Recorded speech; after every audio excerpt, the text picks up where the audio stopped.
धाम्ना स्वेन सदा निरस्तकुहकं सत्यं परं धाम्ना स्वेन सदा निरस्तकुहकं सत्यं परं धीमहि।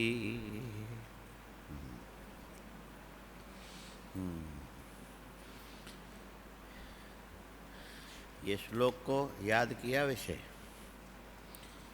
भगवान एक आसेदम, इधर के कोई एक आध बत्ती नहीं जलेगी, इधर के एक आध बत्ती नहीं जलेगी, हाँ निकाल दिया, वैसे दिखता तो है ना, ठीक है। भगवान एक आसेदम अग्र आत्मात्मना विभू, इन्होंने श्रीधर स्वामी ने लिखा है।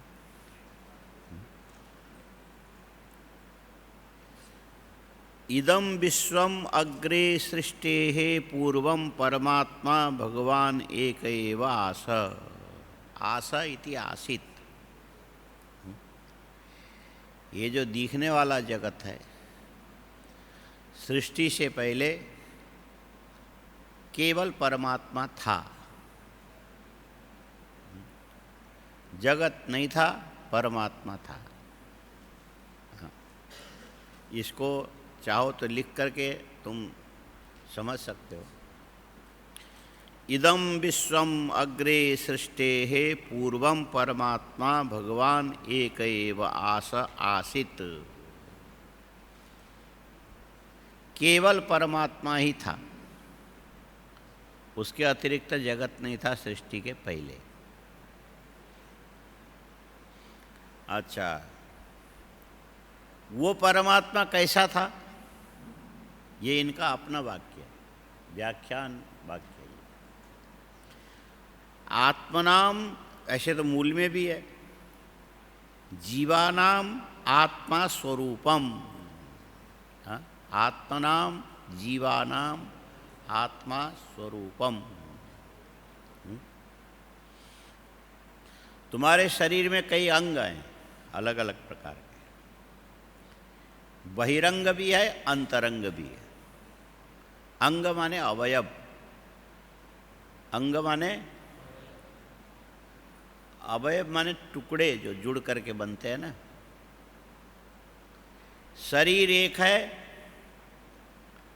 हाथ उसका एक अवयव, नाक उसका एक अवयव, कान उसका एक अवयव, दांत उसके एक अवयव, कान उसके, ऐसा करके मेडिकल वालों ने इसका लिस्ट बना के रखा है। आज से 20 साल पहले कुछ 250-300 थे, अभी कितना है पता नहीं, अलग अलग होता रहता है ना। 300 करीब मोटा मोटी, और इतने सारे अंग अलग अलग हैं, उससे ज़्यादा भी हो सकते हैं। जो डॉक्टरी की पढ़ाई करते हैं ना, उनके सामने इतने लिस्ट आते हैं, शरीर के इतने इतने इतने इतने क्या ऑर्गन क्या क्या 300 350 ऐसा कई साल पहले हमने जामनगर में सुना था। अभी वो तो खोज होते रहते हैं, बढ़ते रहते हैं, सूक्ष्म और भी होंगे। इनमें से कुछ अंग ऐसे हैं, कुछ अवयव ऐसे हैं, क्या पार्ट बोलते हैं, पार्ट भी बोलते हैं अंग्रेजी में, हाँ। कुछ बहिरंग है, वो बहिरंग ऐसे हैं, शरीर के अंदर से निकल करके शरीर के आंतरिक तत्व से ही इनकी वृद्धि क्षय इत्यादि होती है, लेकिन उसमें तुम छूओगे तो उसकी चेतना की अनुभूति नहीं होती। वो क्या है तो बोले बाल है। बाल जो है, तुम लंबे बाल रख करके सोओगे, चूहा यदि काटने लग जाए ना तो बाल को केवल काटेगा तो तुमको पता ही नहीं लगेगा, और जड़ से थोड़ा ऊपर नाई भी कैंची से काटे तो पता नहीं लगेगा। जबकि ये जो बाल है इसका संबंध शरीर के अंदर से है। जितने भी रक्त के अंदर अनावश्यक चीज़ें होती है, प्राण के लगातार चलने से और रक्त के बराबर चाप पड़ने से, दबाव पड़ने से वो जो रोमावली के छिद्र बने हैं उसके अंदर से रक्त के मल बट करके रस्सी जैसा हो करके ऐसा बाहर निकलता है। जैसे वो किसी धातु के बर्तन में छोटा सा सुराख बना के प्लास्टिक जैसे पदार्थ को अंदर भर के गरम करके ढक्कन बंद कर दिया जाए तो गरम होने से ये चीज़ें फैलती है, बाहर निकलने को रास्ता खोजती है। तो छोटे से सुराख से जोर लगा के बाहर निकलेगी तो बटता हुआ से निकलता। तो तुम्हारे शरीर के अंदर के खून का जो कचरा भी बाल बन करके बटता हुआ निकलता। इसको यदि जो ऐसे जो ग्लास है ना जो 1 का 1000 गुना बड़ा दिखने वाला, उससे देखोगे तो बालों के अंदर बट भी दिखाई पड़ेगा। हाँ, निकलते समय का जो बट वो दिखाई, उसके ऊपर ये जो डॉक्टर मेडिकल वाले कहते हैं कि तुम्हारे बाल स्वस्थ हैं कि नहीं है, उस बट में से निकालते हैं। अच्छा, जबकि ये अंदर से लेके बाहर तक इसकी वृद्धि होती है। अंदर से लेके जब बाल बढ़ेगा तो पूरा ही बढ़ेगा ना। इसके बाद भी शरीर के अंगों के साथ जैसे तुम्हारा अहम का तादात्म्य भाव होता है, वैसे बालों के साथ अहम तादात्म्य भाव नहीं होता है। तो मान लो कि मेरे बाल, वो बात अलग है, मैं बाल हूँ ऐसा अनुभव तुम नहीं करोगे।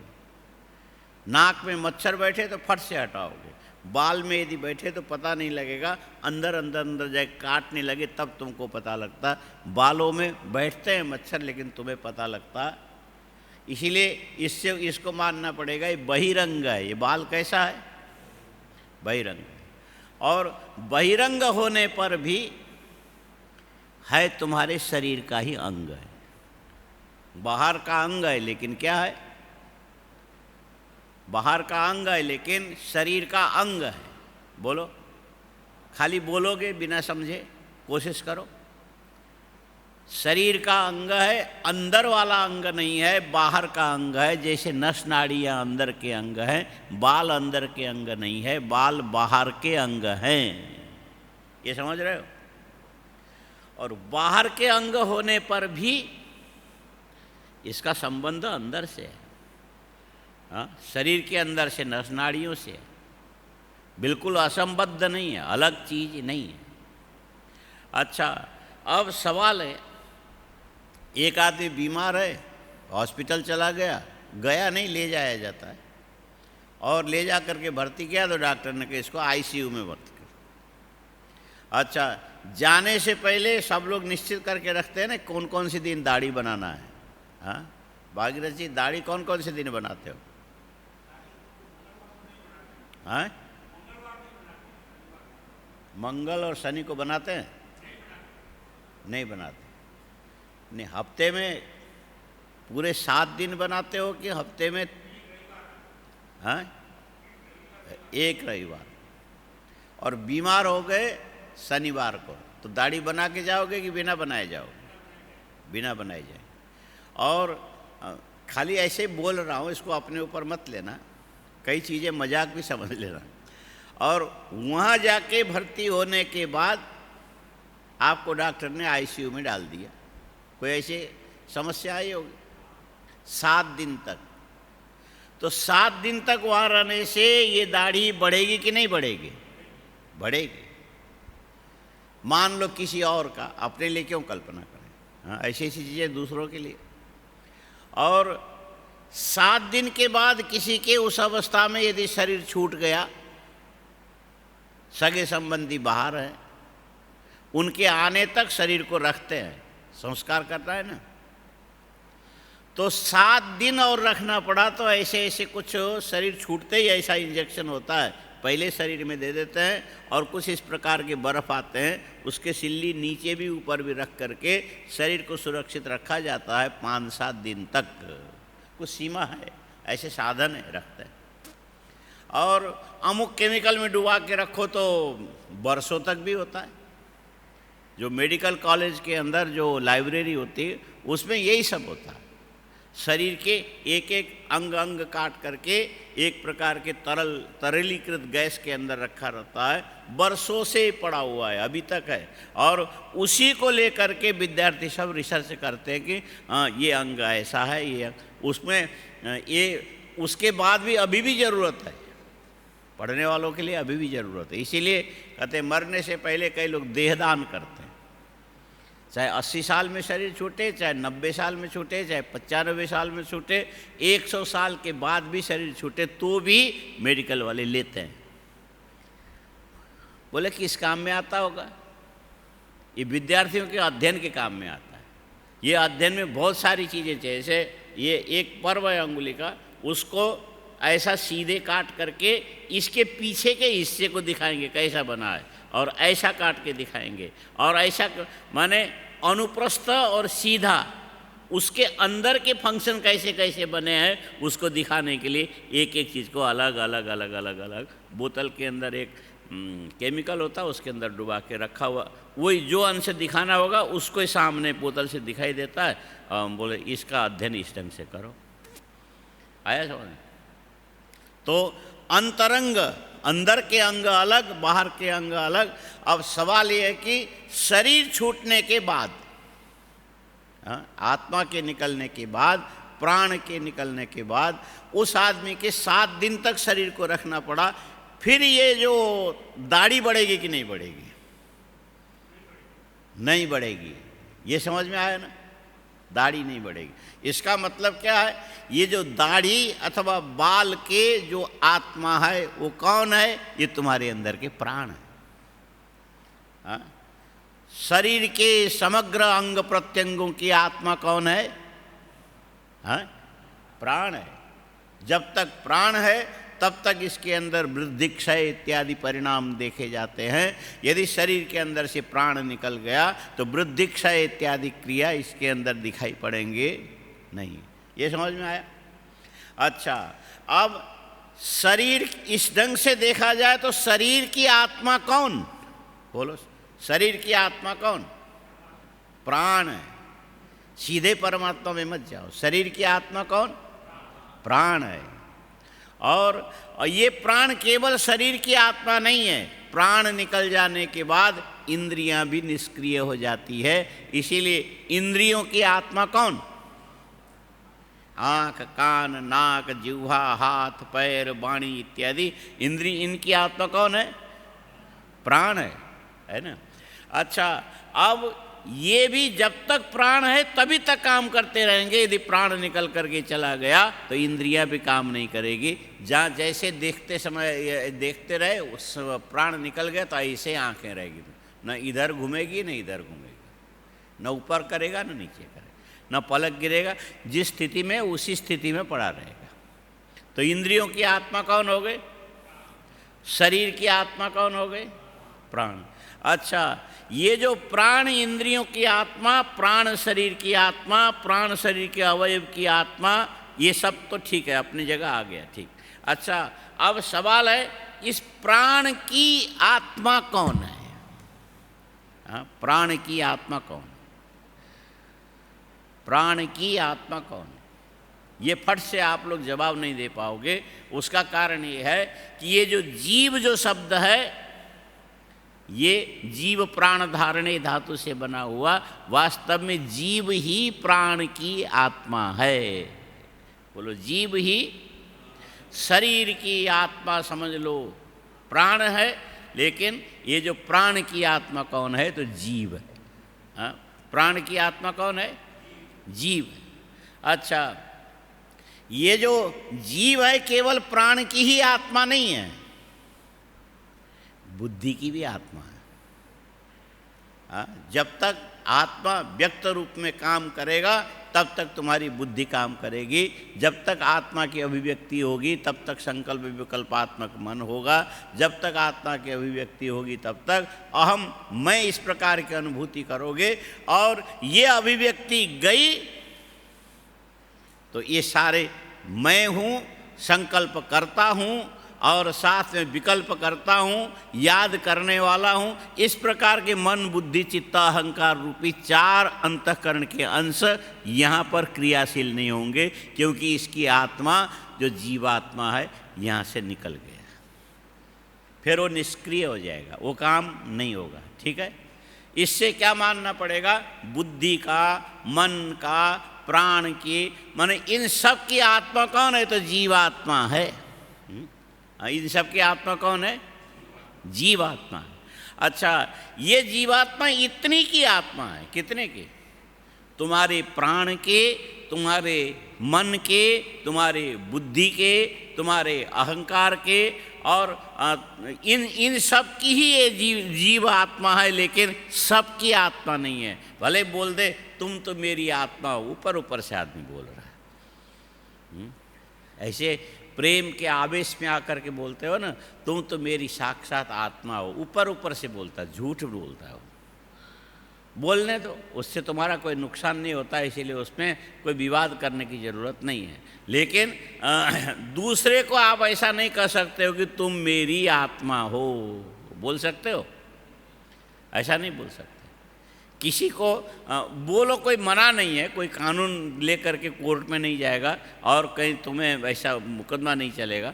बोल सकते हो, लेकिन उसमें सच्चाई नहीं है। दूसरे को तुम अपनी आत्मा नहीं कह सकते हो। बोलो, दूसरे को, अरे आत्मा तक तो क्या कब्जा करने जाओगे? दूसरे के जमीन के 10 इंच को भी तुम ऐसा नहीं कह सकते हो कि या मैं अपनी दीवार उठा लूँगा, वो भी तुम्हारा नहीं, तो फिर दूसरे की आत्मा को अपनी आत्मा कैसे कहोगे? कह सकते हो?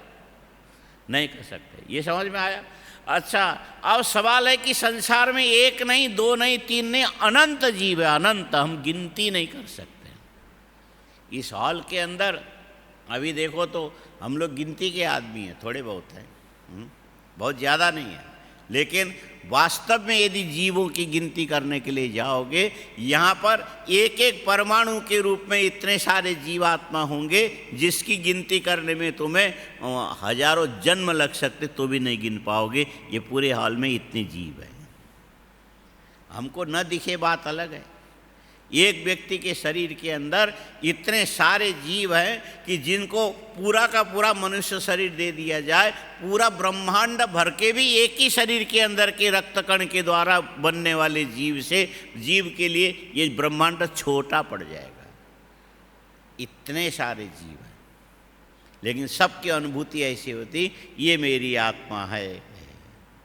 माने जीव अपनी आत्मा को ही अपनी आत्मा समझेगा, इससे अतिरिक्त दूसरे की आत्मा को अपनी आत्मा के रूप में अधिकार पूर्वक, अथवा भले बोल दे मुख से बाहर से अलग से, लेकिन ऐसी अनुभूति, ऐसी संवेदना किसी के अंदर होती नहीं है। ये समझ में आया? अच्छा, अब इस श्लोक को पीछे पढ़ो तो, आत्मनाम, आत्मा, हाँ देखो, आत्मनाम, और ये जो जीवों के अनेकता को लेकर के आत्म शब्द में बहुवचन का प्रयोग किया गया। आत्मनाम, अनंत जीवों का, हाँ? मतलब क्या निकला? अनंत जीवात्माओं का, की भी कह सकते हो, हिंदी में ऐसे प्रयोग करते हैं। आत्म शब्द संस्कृत में तो नपुंसकलिंग में प्रयोग होता है, लेकिन हिंदी में स्त्रीलिंग में प्रयोग करते हैं। मेरी आत्मा दुखी हो गई बोलते हैं। हिंदी में, संस्कृत में थोड़ा फर्क है। हिंदी में आत्मा को स्त्रीलिंग में प्रयोग करते, मेरी आत्मा, ऐसा बोलते हैं। तो ये संसार में जितने भी जीवात्मा हैं, संसार में जितने भी जीवात्मा हैं, ये इनकी भी कोई एक आत्मा है। सारे जीवों की कोई एक आत्मा है, जिसके रहने से जीव का अस्तित्व है, जिसके न रहने से जीव का अस्तित्व नहीं। वो आत्मा एक है। वो कौन है? वो कहते वो है विभू व्यापक परमात्मा। अब यहाँ से शुरू करो। शरीर के अंग प्रत्यंगों की आत्मा कौन? लिखो,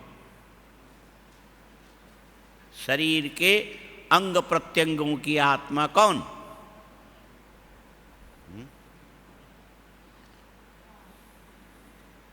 ये प्रश्न बनाओ, शरीर के अंग प्रत्यंगों की आत्मा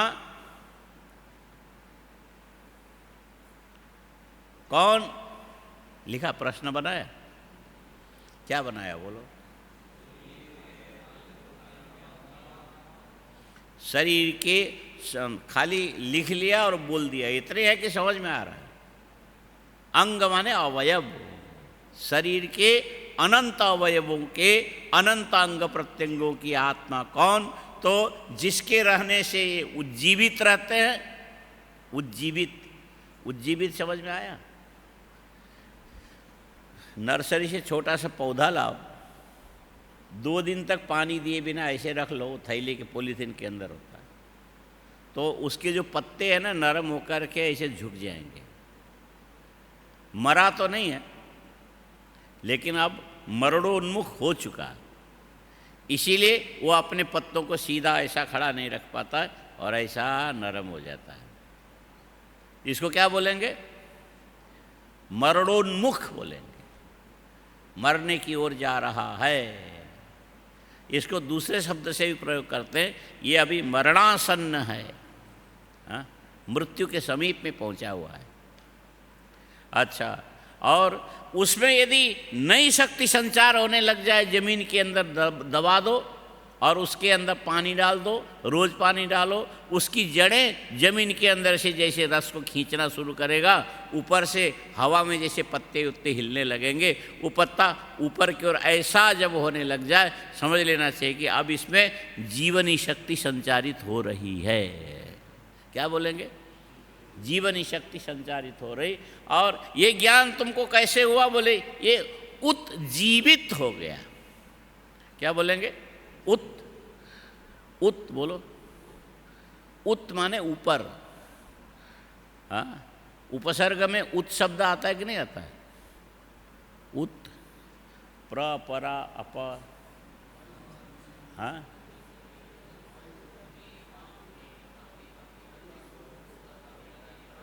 उत है, उत। उत का अर्थ होता है ऊपर। उत का अर्थ होता है, ये उपसर्ग पूर्वक जीव प्राण धारणे धातु का प्रयोग करोगे तो वो शब्द निकलेगा उत्जीवित। हाँ, उत्जीवित माने इसमें जीवन का संचार हो गया, इसीलिए सिर उठा रहा है, पत्ते ऊपर उठ रहे हैं, और इसमें एक ऐसे खड़े होने की क्षमता आ गई। पहले जो मुरझा करके पालक के समान ऐसा होता था, कटे हुए पालक के समान, अब जीवन के संचार होने से ऐसा टेढ़ा होकर धीरे धीरे ऊपर उठा। इसको उत्जीवित बोलते हैं। क्या बोलते हैं? उत्जीवित, है ना। माने ऊपर की ओर उठ रहा है, प्राण शक्ति को संचारित कर रहा है और शरीर को एकदम जीवित। तो शरीर को उज्जीवित करने वाला शरीर के अंदर यदि कोई चीज है वो है प्राण। कौन है? इसीलिए माना जाएगा शरीर के प्रत्येक अंगों की आत्मा प्राण है। हाँ? शरीर के क्या प्रश्न क्या बनाया था बोलो? वो है प्राण। अब समझ में आया? शरीर के अंग प्रत्यंगों की आत्मा प्राण है। और तुम्हारे 11 प्रकार की इंद्रियां, ये हमेशा याद रखना। इंद्रियां कितने हैं? 11। 10 भी मानते हैं, 11 भी मानते हैं। इसीलिए 10 मानो या 11 मानो, लेकिन क्रमशः याद रखना चाहिए। हाँ, कैसे? क्रमशः का मतलब है, पहले इंद्रियों में सबसे पहले नाम किसका आएगा? श्रोत्र का आएगा। जो आया वही बोल दिया है, कोई मतलब नहीं होता है। हाँ, हर चीज़ का क्रम होता है, तभी कहा जाता है ना कार्यक्रम। हाँ, क्या बोलते हैं? कार्यक्रम। और बोलने का जो कार्य है उसका भी क्रम चलता है। बिना क्रम का तो कोई भी ऐसे, जैसे जो दाल पतीली भी उबलता है, ऐसे आदमी उबलता रहता है, उसका कोई अर्थ नहीं है। वो समझ लेना चाहिए मूर्ख आदमी बक रहा है। हाँ, बिना क्रम का कोई बोले तो समझ लेना चाहिए कि मूर्ख आदमी बक रहा है, बोल नहीं रहा है। क्या क्या हो रहा है? हाँ, पहले वहाँ बम्बई में एक महाजन दरबार अभी भी है, उसमें एक पुराने महात्मा थे, काला कपड़ा पहनते थे, ऐसा ऐसा लंबा जटा रखते थे। खार में महाजन दरबार करके एक था, वहाँ सत्संग और प्रवचन। तो हम मिलने जाते थे, बरसों हो गया, 76 सन 76 में हम जाते थे उनके। तो जाके थोड़ी देर बैठे तो एक महात्मा जी आए, नए नए पढ़ के आए थे। बोले स्वामी जी आपके सत्संग हॉल में हम 15 दिन प्रवचन करना चाहते हैं, करें? तो वो बड़े मस्त अच्छे महात्मा, प्रवचन करेगा? बोले हाँ। फिर वो पंजाबी थी शरीर के, ठीक है बकना है तो तू 15 दिन बक ले। हाँ, बकना हो तो सुन के मैं तो हंसने लगा, ये क्या है? बकना और प्रवचन में फर्क नहीं है। हाँ, तो वो तो चले गए खुश होकर के, ठीक है 15 दिन हम प्रवचन करेंगे, कोई बात नहीं, लोग आएंगे सुनेंगे। जितना अपना ज्ञान का भ्रास निकालना, इसको क्या बोलते हैं? ज्ञान का ये भर जाता है, निकालना। हाँ, गैस निकलना नहीं बोलता है। थोड़ा बोलने से अंदर का भ्रास निकलता है, हल्का होता है, शरीर ठीक रहता है। तो वो तो चले गए। हमने कहा ये आपने बकने की बात कैसे बोल दी? बोले तुम जाके सुन लो ना लोग क्या क्या बोलते हैं, कोई क्रमबद्ध थोड़ी बोलता है। वो तो पुराना जमाना था। 5 उन्होंने कहा था, ये 10 इंद्रियों का उल्लेख करना हो तो लोग क्रमशः उल्लेख करते थे। कैसे? पहले श्रोत्र, पहले किसका उल्लेख करेंगे? उसके बाद उल्लेख करते थे त्वक, उसके बाद उल्लेख करते थे नेत्र चक्षु, उसके बाद उल्लेख करते थे रसना, उसके बाद उल्लेख करते थे घ्राण। तो ये क्रमशः है। हाँ, ये क्या है? क्रमशः है। सृष्टि के आदिकाल में जैसे अहंकार के 3 विभाग हो गए, 3 विभाग में जो तामस अहंकार है, तामस अहंकार के द्वारा सबसे पहले यदि किसी वस्तु की उत्पत्ति हुई तो शब्द की उत्पत्ति हुई, शब्द तन्मात्रा बना, और शब्द तन्मात्रा बनने के बाद फिर आकाश बना, आकाश बनने के बाद स्थूल शब्द बना, स्थूल शब्द बनने के बाद उसके सत्वांश से अहंकार के द्वारा श्रोत्र इंद्रिय उत्पन्न हुआ। उत्पत्ति में सर्वप्रथम होने के चलते इसको इसी क्रम से बोला जाता है श्रोत्र। इसको भी लिखो। 5 ज्ञानेंद्रियों का उल्लेख करोगे तो इस क्रम से होगा। सबसे पहले नाम लोगे श्रोत्र का। किसका? क्योंकि आकाश अहंकार से सबसे पहले उत्पन्न हुआ। आकाश माने आकाश की तन्मात्रा, शब्द तन्मात्रा। सृष्टि के आदिकाल में अहंकार के द्वारा आकाश की शब्द तन्मात्रा पहले उत्पन्न हुआ। शब्द तन क्या लिखोगे?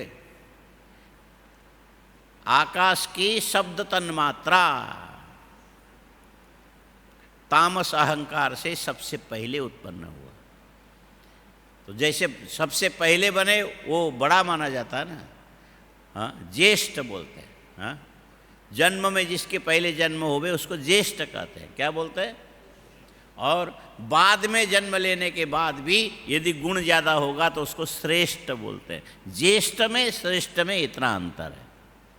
हाँ, ज्येष्ठ में उम्र से बड़ा होवे तो उसको ज्येष्ठ कहते हैं, और गुणों में श्रेष्ठ होगा तो गुण ज़्यादा यदि होंगे तो उसको श्रेष्ठ बोलते हैं।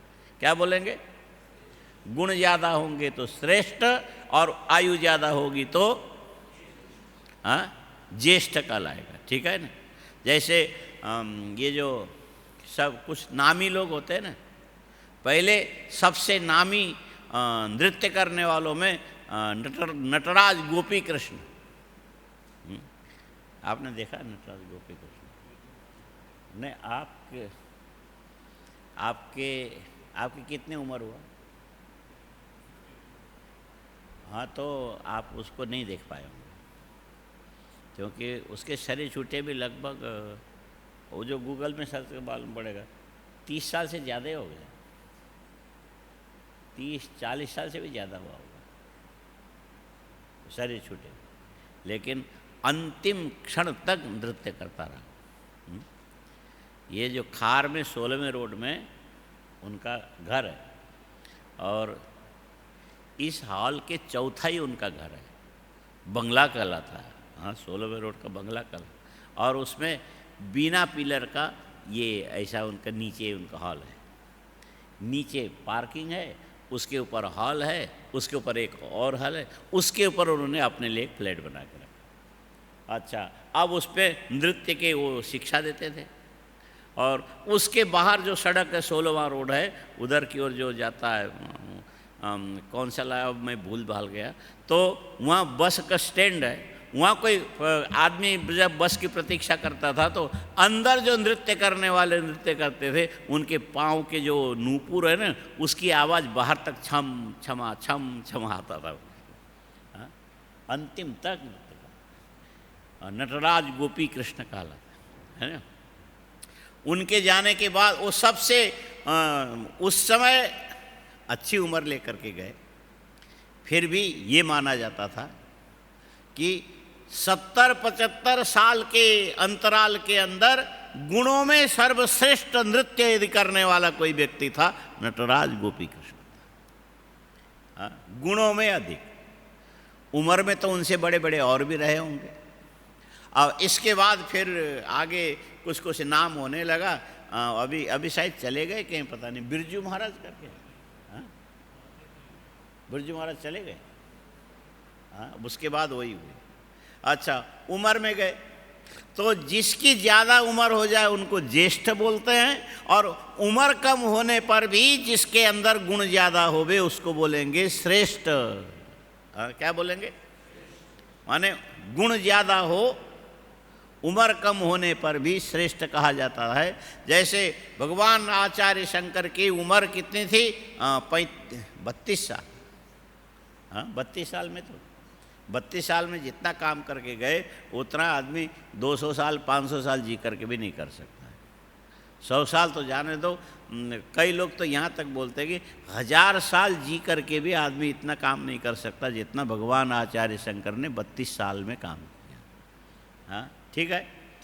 अच्छा, अब सवाल ये है कि गुण ज़्यादा संग्रहित करने वाला व्यक्ति श्रेष्ठ कहलाता है, और लंबी आयु जीने वाला व्यक्ति दूसरों की अपेक्षा से श्रेष्ठ कहलाता है। ठीक है। अच्छा, अब यहाँ पर भी देख लो, शरीर के अंदर प्राण का प्रवेश होना ये आयु का निर्धारक तत्व है।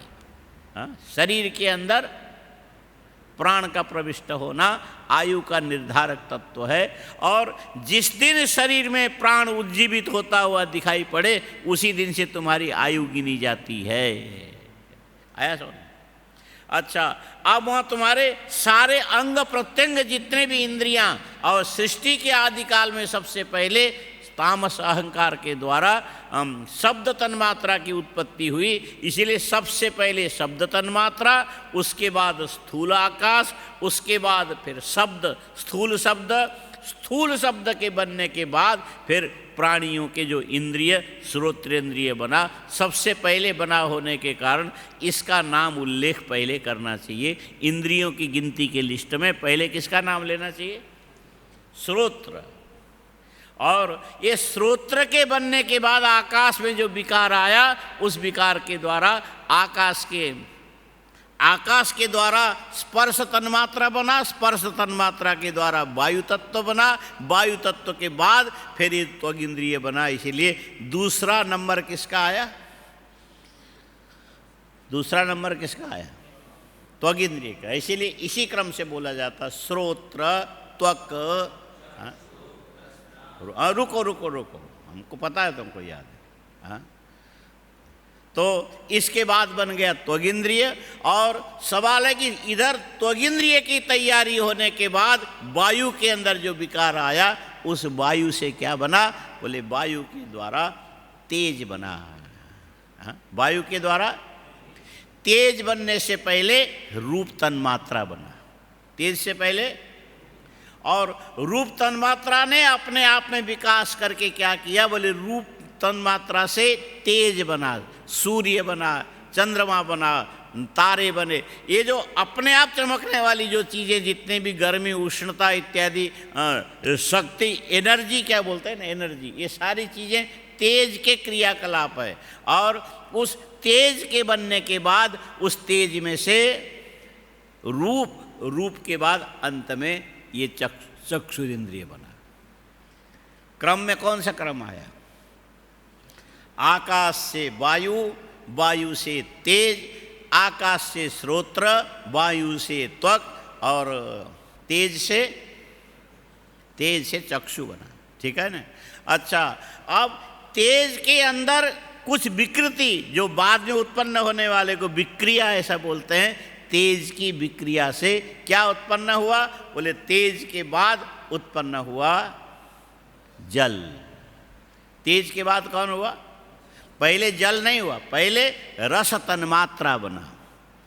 ये अतीन्द्रिय तत्व है। रस तन्मात्रा क्या? अतीन्द्रिय तत्व है, दिखाई देने वाला तत्व नहीं है, लेकिन बना पहले रस तन्मात्रा। रस तन्मात्रा से रस बना, रस के द्वारा फिर जल बना। जल बनने के बाद उसके अनुभूति करने के लिए परमात्मा के संकल्प से उसी के सारातिसार अंश के द्वारा ये रसना जिह्वा बनी। रसना जिह्वा बनी। इसीलिए क्रम क्या बनेगा? पहले आकाश की तन्मात्रा शब्द, शब्द की तन्मात्रा से आकाश, आकाश से शब्द, शब्द से श्रोत्र उत्पन्न होने से इंद्रियों के क्रम में सबसे पहले श्रोत्र, दूसरे नंबर में त्वक, तीसरे नंबर में चक्षु, चौथे में रसना, है ना? अच्छा, अब ये जो रस के अंदर विकृति उत्पन्न हुई तो उसके द्वारा क्या बना? बोले गंध तन्मात्रा। यह अतीन्द्रिय तत्व है। गंध तन्मात्रा अतीन्द्रिय तत्व है। हाँ? माने ये जो सारी पृथ्वी अंत में जाकर के जब प्रलय काल में लीन होगी तो कहाँ जाएगी? ये गंध में जाकर के लीन होगी। गंध मात्र के रूप में इसका अवशेष बचा रहेगा, इसीलिए इसका नाम है गंध तन्मात्रा। क्या बोलते हैं? हाँ, पूरी पृथ्वी नष्ट होकर के केवल गंध के रूप में रहेगी, लेकिन वो गंध तुम नहीं सूंघ सकते हो, तुम नहीं देख सकते हो, तुम रहोगे ही नहीं उस समय। और गंध तन्मात्रा से गंध, गंध के बाद उसमें स्थूलीकरण जब हो गया, मोटापा आ गया, तो ये बन गई पृथ्वी। पृथ्वी, पृथु, पृथुत्वात् पृथ्वी ऐसा बोलते हैं। मोटी है इसीलिए इसको पृथ्वी बोलते हैं। पानी पतला है, इसको पृथ्वी नहीं बोला जाता है। और तेज तरल है, उसको भी पृथ्वी नहीं बोला जाएगा। वायु रूपहीन है, उसको भी पृथ्वी नहीं बोला जाएगा। आकाश में भी रूप इत्यादि नहीं, उसको भी पृथ्वी नहीं बोला जाएगा। और ये मोटी सी कौन है? बोले पृथ्वी है। इसीलिए ये जो पृथ्वी तत्व, गंध तन्मात्रा के बाद पृथ्वी, और पृथ्वी के बाद फिर इसको जानने वाला ये जो अश्विनी कुमार जिसके देवता हैं, ये घ्राण इंद्रिय माने नासिका इंद्रिय बना। ये उत्पत्ति के ये क्रम होने से जब भी उच्चारण करोगे तो कैसे करोगे? बोलो। हाँ, अब क्रम से लिखो। इंद्रियों का क्रम ऐसा चला: श्रोत्र, त्वक, चक्षु। खाली बोल रहे हो कि लिख रहे हो? श्रोत्र, त्वक, चक्षु, रसना, घ्राण। इसकी जब व्याख्या करोगे तो इसी क्रम से करना चाहिए। जैसे उत्पत्ति क्रम है वैसे इसके क्रमशः व्याख्या करनी चाहिए। तो इस प्रकार व्याख्याएं होती है। तत्व की भी व्याख्या करोगे तो इसी ढंग से करोगे। एतस्माद् आत्मना आकाश संभूत। पहले आकाश उत्पन्न हुआ, आकाश के बाद फिर वायु उत्पन्न हुआ, वायु के बाद फिर तेज उत्पन्न हुआ, तेज के बाद जल उत्पन्न हुआ, जल के बाद पृथ्वी उत्पन्न हुई। और व्याख्या करने वाले ऐसा करेंगे कि आकाश अहंकार से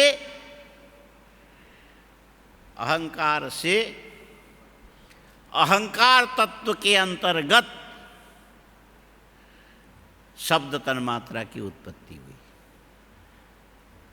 अलग नहीं, कार्य कारण भाव में अलग नहीं। अहंकार से अहंकार के एक देश में शब्द तन्मात्रा की उत्पत्ति हुई। शब्द तन्मात्रा से शब्द तन्मात्रा के एक देश में आकाश तत्व की उत्पत्ति हुई। आकाश से आकाश में शब्द की, स्थूल शब्द की उत्पत्ति हुई और उस स्थूल शब्द के साथ साथ उसको जानने वाला श्रोत्रेंद्रिय भी उसके बाद बना। इस ढंग से तत्व क्रम से ही इन सब की व्याख्या होती है। क्रमशः जो व्याख्या की जाती है मिला करके, जो जैसे जैसे उत्पन्न हुआ, जैसे जैसे सृष्टि का विकास हुआ, उसी ढंग से यदि इसकी व्याख्या की जाती है तो इसको बोलेंगे प्रकृष्ट वचनम इति प्रवचनम। क्या बोलते, ये प्रवचन का प्रवचन है, प्रकृष्ट वचनम इति प्रवचन। और जो मर्जी, क्या फर्क पड़ता है, 5 इंद्रियों का नाम लेना है, पहले गंध को ले लो, घ्राण को ले लो, फिर रसना को ले लो, फिर आँख का नाम ले लो, फिर तो इससे भी काम चल जाएगा। क्या फर्क पड़ता है, चीज़ तो एक ही है। ये बोलना नहीं है, ये बकना है।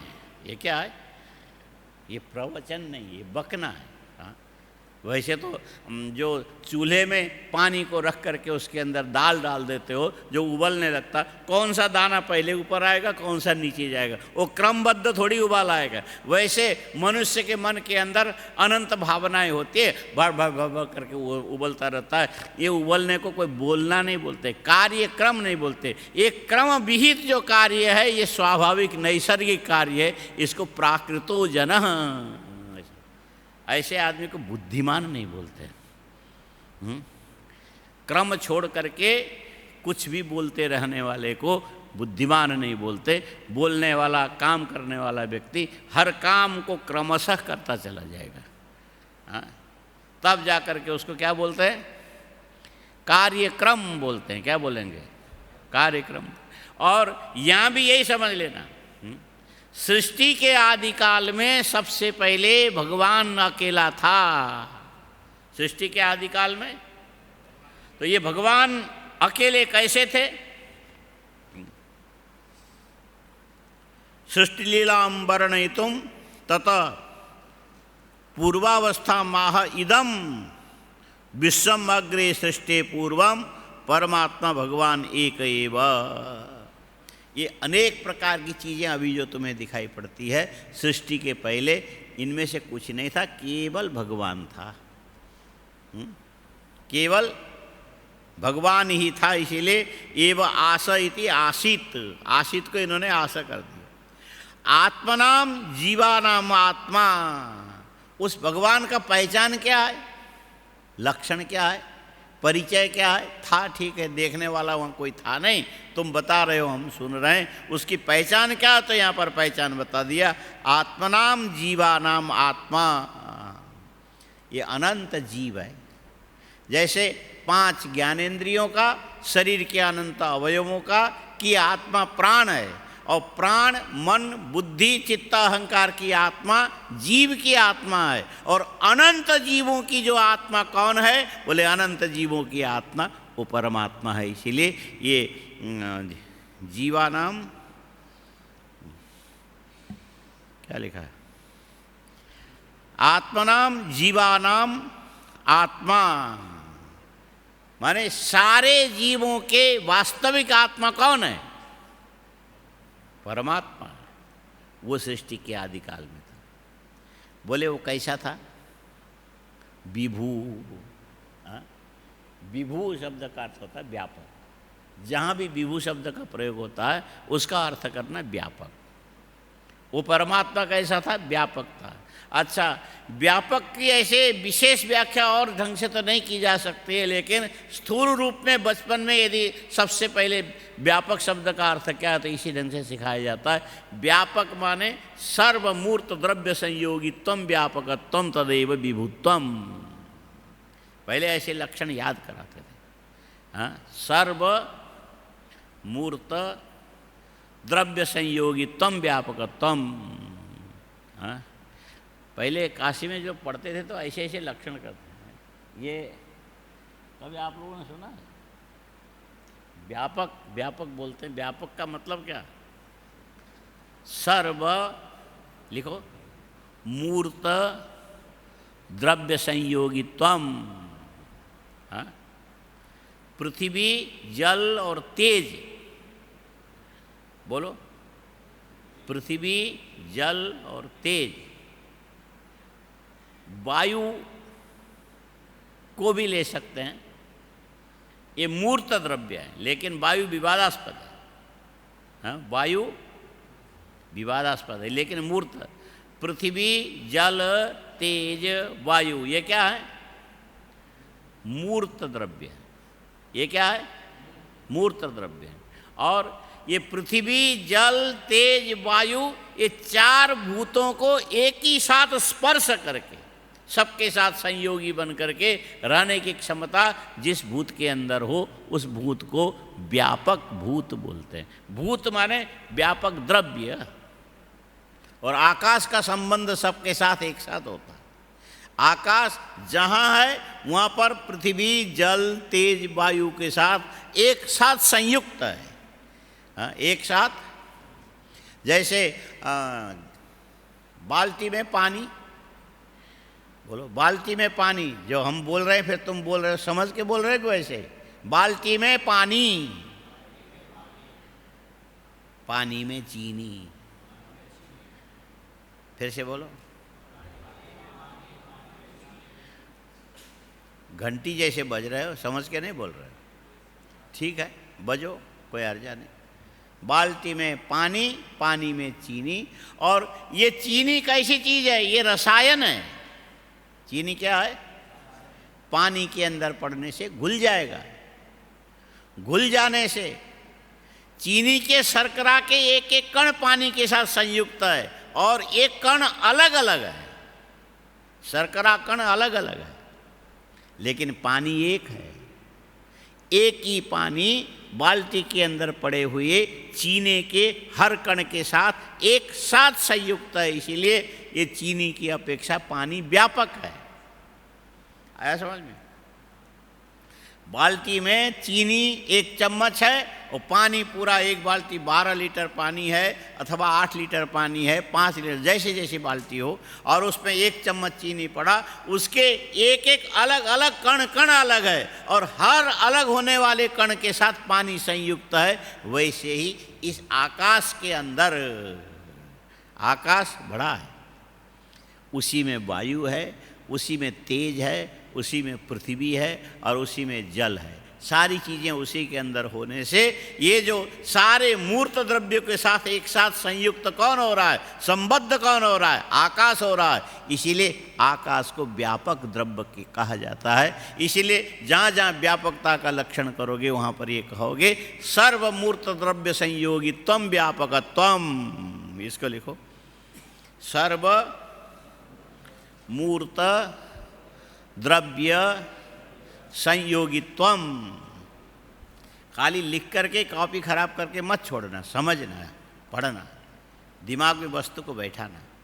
सारे मूर्त द्रव्य एक साथ संयुक्त होकर के जिसके अंदर रह सकते हैं, बाल्टी में चीनी के शर्करा के कण के समान, उस प्रकार के पदार्थ को व्यापक पदार्थ बोलते हैं, द्रव्य बोलते हैं। आकाश के अंदर सारी चीज़ें एक साथ संयुक्त होकर के, आकाश जैसे बाल्टी में पानी, पानी में चीनी, चीनी का हर कण पानी के साथ संयुक्त है, वैसे आकाश के अंदर वायु, वायु के अंदर तेज, तेज के अंदर जल, जल के अंदर पृथ्वी, पृथ्वी के अंदर अनंत चीज़ें, सब के सब एक साथ आकाश से संयुक्त है। इसीलिए आकाश को व्यापक द्रव्य कहा जाता है। आकाश को व्यापक द्रव्य कहा जाता है। और इसी व्यापकता की और व्यापक व्याख्या करते चले जाओगे तो मालूम पड़ेगा कि सृष्टि के आदिकाल में केवल अकेले भगवान थे। ये भगवान कैसे थे? अनंत जीवों की आत्मा थे, जैसे अनंत प्राण की आत्मा, माने इंद्रियों की आत्मा प्राण, प्राण की आत्मा जीवात्मा, और सारे जीवात्मा की जो आत्मा वो परमात्मा, वो अकेला सृष्टि के आदिकाल में था। ये अर्थ निकला। और उसका स्वरूप विज्ञान कैसे होगा? तो बोले स्वरूप विज्ञान साक्षात तो तुम नहीं कर सकते हो, तुम्हारी इंद्रियां वहाँ नहीं जाएगी। हम शब्द के द्वारा लक्षण बताएंगे, उस लक्षण के द्वारा तुम लक्षित करके उस परमात्मा का थोड़ा ज्ञान हृदय के अंदर ला सकते हो। वो लक्षण क्या है? वो परमात्मा विभू था, व्यापक था। उसका लक्षण यही है। और ये इसी ढंग से इन्होंने ऐसी व्याख्या की है। देखो इदम विश्वम अग्रे सृष्टि पूर्वम परमात्मा भगवान एक एव आसीत आत्मनाम जीवानाम आत्मा स्वरूपम तस्य आत्मना परमात्मा का स्वरूप कैसा था? विभु माने व्यापक। पूरे सृष्टि के बन जाने के बाद भी वो परमात्मा सृष्टि के हर वस्तु के साथ संयुक्त रहेगा। जैसे बाल्टी में चीनी के शर्करा के हर कण पानी के साथ जुड़ा रहता है, वैसे सृष्टि के सारे पदार्थ उस परमात्मा के साथ जुड़े हुए हैं। समझ में आ रहा है? अब मूल श्लोक भी पढ़ो। विभु और साथ में दूसरा बता स्वामी च।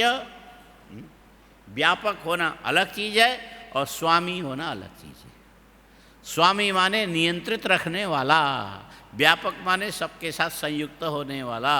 आकाश व्यापक कहला सकता है, लेकिन आकाश वायु को अपने आप में नियंत्रित नहीं कर सकता है, तेज को अपने आप में नियंत्रित नहीं कर सकता, वो अपने स्वभाव से चलेगा। लेकिन ये आकाश व्यापक है, ये बात सही है, लेकिन ये सारे भूतों का स्वामी आकाश है ऐसा कहा नहीं जा सकता। लेकिन संसार में जितने भी जीवात्मा है सबका नियंता कौन है? परमात्मा है। इसीलिए यहाँ पर ये शब्द प्रयोग किया स्वरूपम विभु स्वामी च परमात्मा सृष्टि अग्रे आसीत नान्यत दृष्टि दृश्यात्मकम किंचित आसीत इत्यर्थ। यदि वो परमात्मा अकेला न हो करके कुछ और होता तो क्या होता? और होता तो दृक् दृश्य भाव संबंध होता। दृक् दृश्य भाव संबंध। दृक् माने देखने वाला दृष्टा, दृश्य माने दिखने वाले पदार्थ। इन दोनों में दृष्टा की दृष्टि का दृश्य से संबंध होने से दृश्याकार आकार बुद्धि मन के अंदर बनती है। इसीलिए इसी को ज्ञान बोलते हैं। घट को देखा तो घटाकार आकारित वृत्ति बन गई, पट को देखा तो पटाकार आकारित वृत्ति बन गई। इस ढंग से दृश्य जो संबंध है सृष्टि के बाद बनने वाली ये सब चीज़ें हैं। सृष्टि के पहले भगवान अकेले थे, वहाँ दृष्टा से अतिरिक्त दृश्य नहीं था, दृश्य से अतिरिक्त दृष्टा नहीं था, इसीलिए दृश्य भाव संबंध वहाँ नहीं था। ऐसा विभु जीवों के नियंता परमात्मा सृष्टि के आदिकाल में विद्यमान थे। इस क्रम से भगवान के सृष्टि लीला का जहाँ वर्णन किया जाता है, ये वर्णन के कार्यक्रम कहा जा सकता है। और इस वर्णन के कार्य के क्रम को प्रतिपादित करने वाला जो वचन है, इसी का नाम प्रवचन है। हाँ, इसका नाम। और इसके अतिरिक्त फ्रीस्टाइल जो बोलो वो तो फिर प्रवचन न होकर के, जैसे वो महात्मा जी ने कहा ना, बकना हो तो 10-15 दिन बक ले, क्या फ़र्क पड़ता है। बाकी बकवास है वो क्या है? क्रम छोड़ करके वस्तु का निरूपण करने के लिए तुम चलोगे तो ये तुम्हारा उबलता हुआ दाल जैसा है। कोई दाना ऊपर आया, कोई नीचे गया, कोई आया, कोई क्रम नहीं है, निश्चय नहीं, अनुशासन नहीं, कुछ भी नहीं। बस ठीक है, एक ऊपर गया तो दूसरा नीचे आया, दूसरा नीचे पहले ऊपर गया, कोई अर्थ ही नहीं है। अधिकांश दुनिया इसी ढंग से चलती। इस ढंग से चलने वाली दुनिया को थोड़े से दूसरे गांव की भाषा में बोलना हो तो ये भेड़िया धसान है। हाँ, इसको क्या बोलते हैं? एक शब्द है भेड़िया धसान। हाँ, ये भेड़िया धसान क्या होता है इसकी व्याख्या अभी हम नहीं करेंगे, क्योंकि अभी उधर हवन में तुम लोगों को जाना है। अब आज इतने रहने देते। ओम पूर्णमदः पूर्णमिदं पूर्णात् पूर्णमुदच्यते पूर्णस्य पूर्णमादाय पूर्णमेवावशिष्यते। ओम शांति शांति शांति। शंकरं शंकराचार्यं केशवं बादरायणं सूत्रभाष्यकृतौ वन्दे भगवन्तौ पुनः पुनः। ईश्वरो गुरुरात्मेति मूर्तिभेद विभागिने व्योमवद्व्याप्तदेहाय दक्षिणामूर्तये नमः। ओम शांति शांति शांति। ओम नमः पार्वती पतये। हर हर महादेव।